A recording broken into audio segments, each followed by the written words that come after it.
For an icy homebrew adventure, check out Globers and Goblins.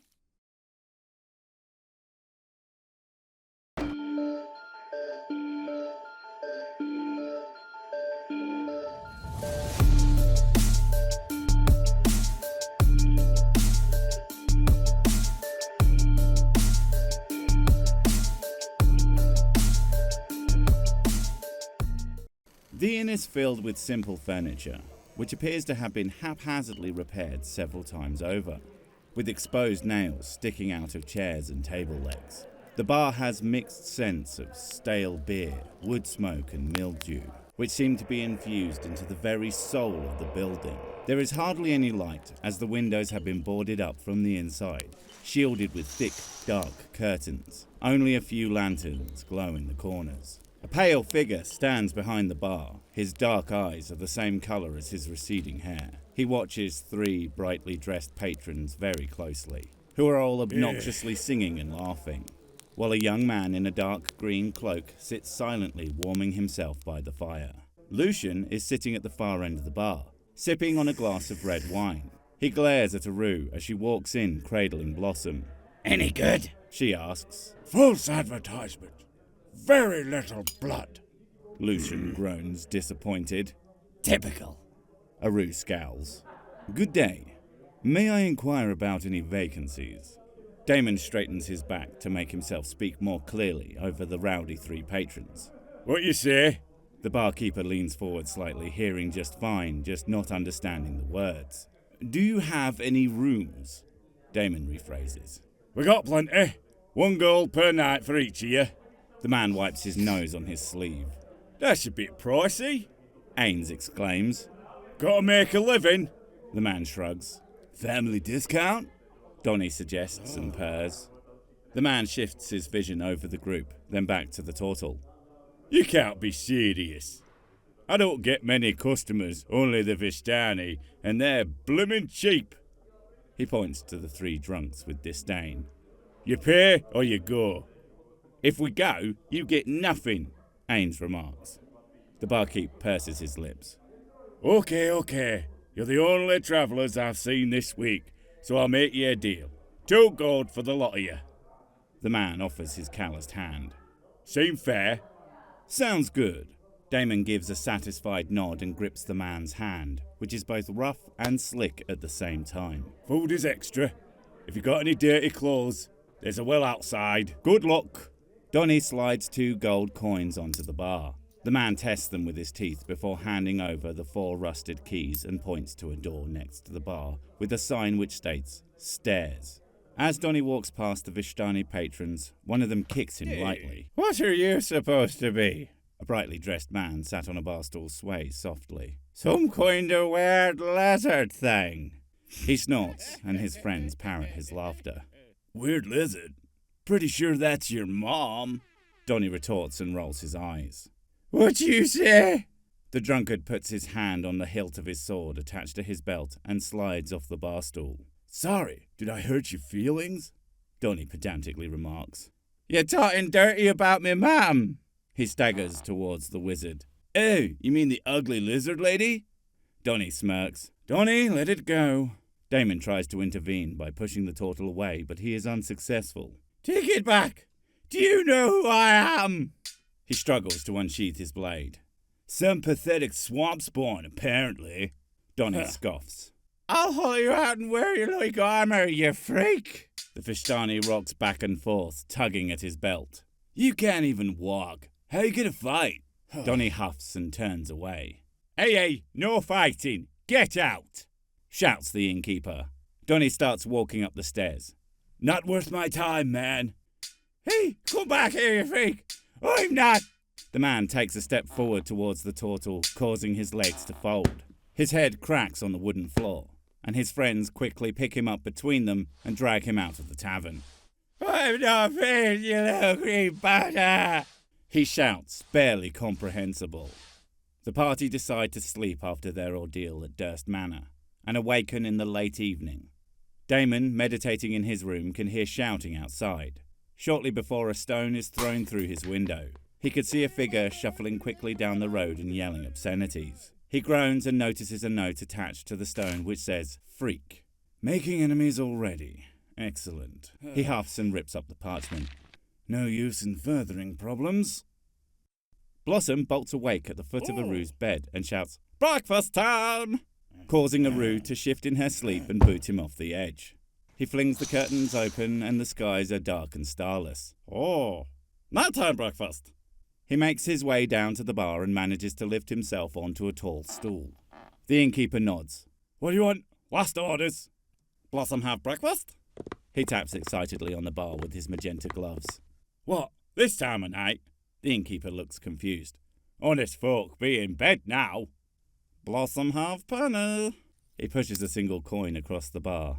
Ah, I could work up some food if you're gonna pay. The man gestures out his hand. Although it's 5 copper. Okay, this. Blossom hands over a single gold coin as a gesture of kindness. The barkeep looks at the wooden-faced child, trying to figure out if he is really stupid, really generous, or really both, before putting the coin in a box behind the bar. That should cover it. And wanders off into the kitchen. The small orc looks around the bar. He notices the man in the green cloak by the fireplace, surrounded by multiple tankards. Morning! And begins waving frantically and walking over to him. Huh? What? Did I fall asleep?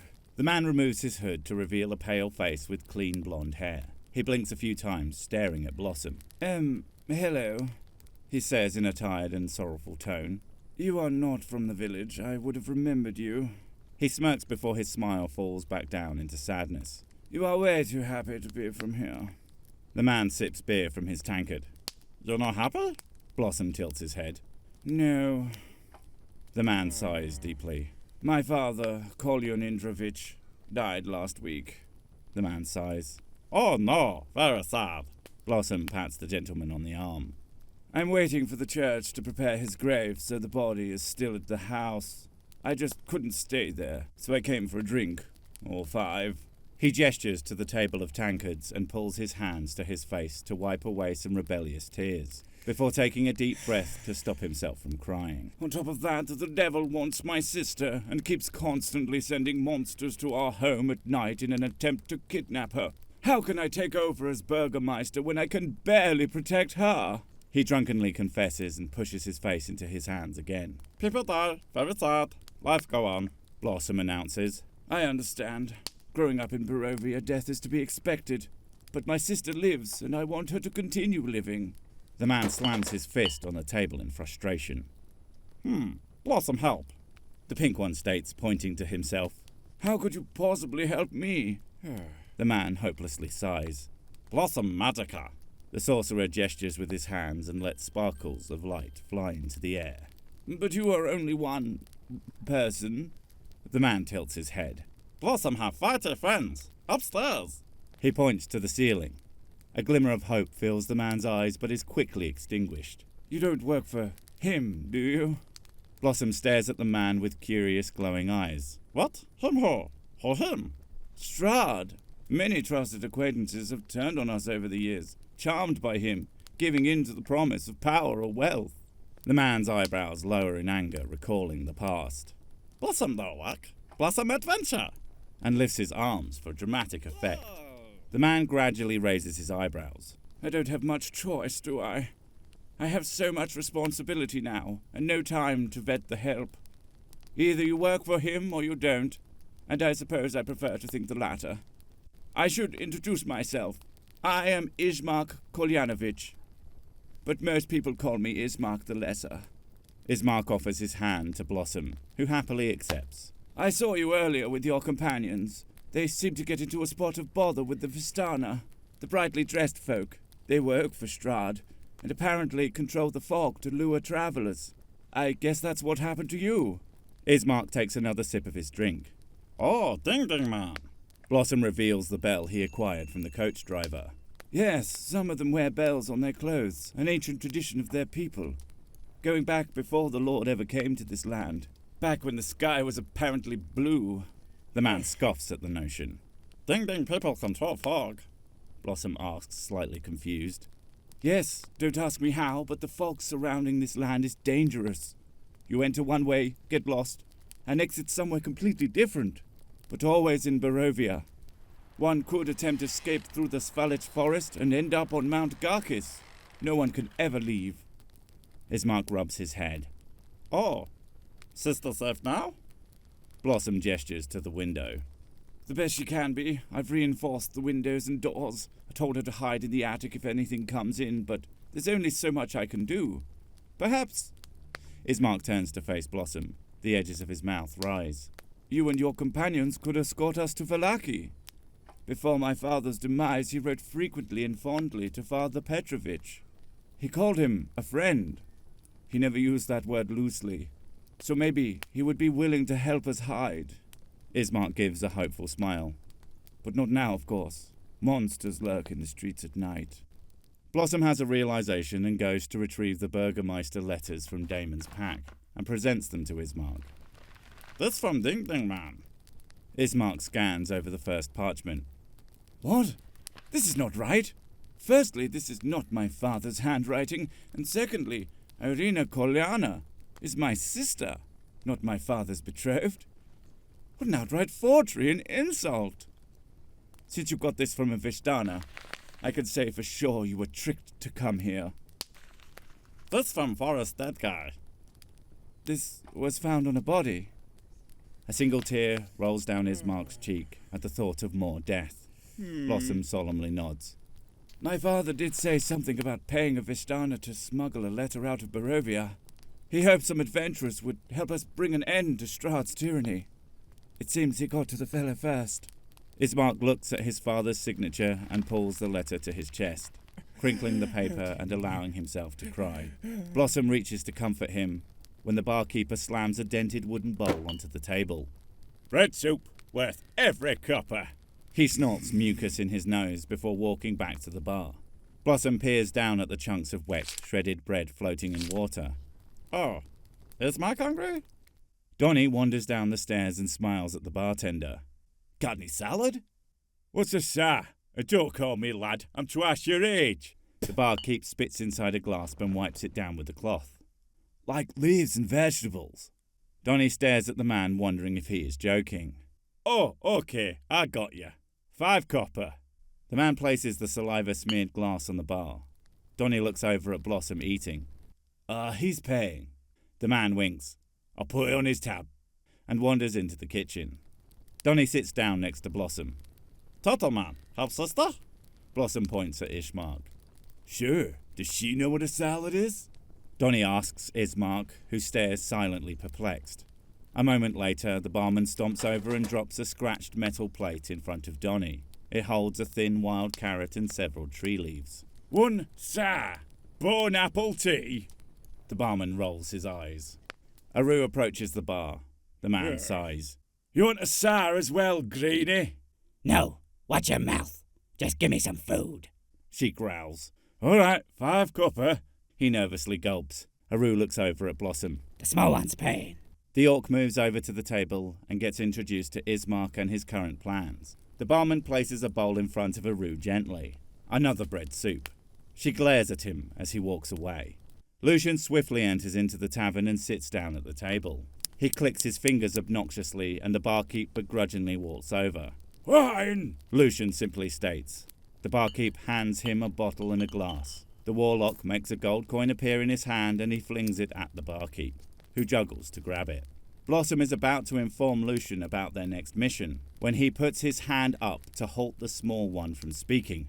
I don't care. He sighs and takes a drink of wine. Damon and Ain stroll over to the table. The detective nods at Ismark, who repeats the gesture. Evening, he states politely. Blossom fills them in on their conversation. The drow glides towards the window. Observing the dark street, he can see a blue glow in the distance along the main road. Hey, check this out. The party stare out through the gaps between the wooden boards. A procession of ghosts march along the road. Many of them appear to be warriors clad in armor, wielding weapons. Others are in priestly vestments or wizardly robes. A few children wander with them, carrying ghostly blue lanterns. Damon turns to Ismark, who remained in his seat nursing his beer. Sir, what is this phenomenon? Oh yes, it's the March of the Dead. It happens every night. The souls of the damned who have died in Barovia travel to the castle to demand their souls be released. But Strahd never answers. Are they dangerous? Damon quizzes. No, they just want to leave this realm. They are mostly harmless. There are worse creatures that make us barricade our homes. Ismark's face fills with gloom before taking another sip. We are gonna take on Strahd. Are we strong enough?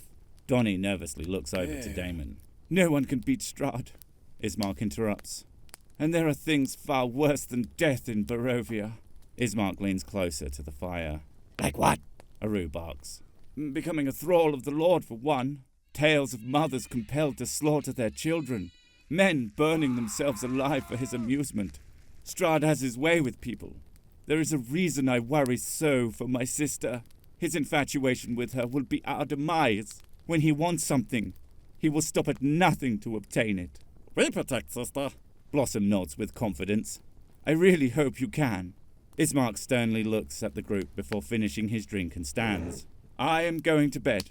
I suggest you get all the rest you can. I'll see you in the morning. He puts a small pile of coins on the bar and heads upstairs.